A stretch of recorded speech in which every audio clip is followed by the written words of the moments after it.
hankatoavo matetiky rady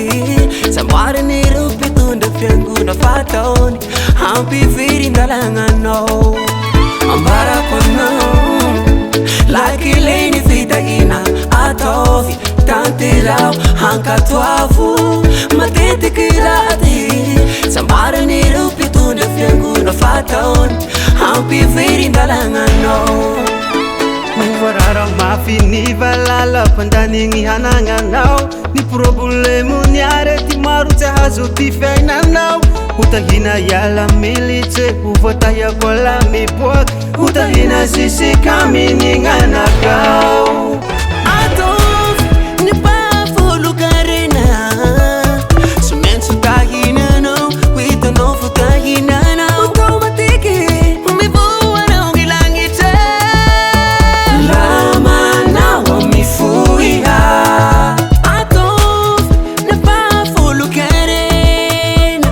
tsy maintsy tahinanao hitanao fotahinanao automatike mivoanao ny lagnitse lamanao mifoiha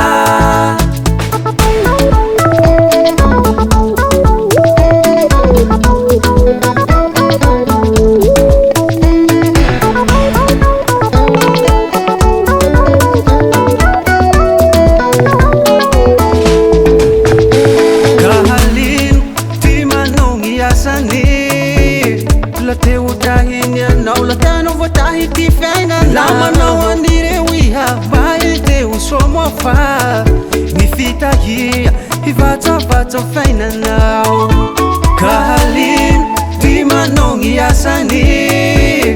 lateo tahiny anao latanao voatahy ty fiainanao lamanao anireo iha mahiteo somofa ny fitahia hivatsavatsa fiainanao ny ampafolo tsy mety ilo sady tsy mety mavay tsy ateratsano-ny pasiterany fa ateratsano-ny ray izaho toetra amizany jehova raha tsy voainy hoanao ireo fitahina maro andaritrao atao ny mpahafolokarena tsy maintsy hotahiny anao hitanao fotahiny anao automatike mivoanao ny lanitse lamanao azy anao atao ny mpahafolokarena tsy maintsy hotahiny anao hitanao fotahiny anao automatike mivoanao ny lanitse lamanao azy anao Karakory tsara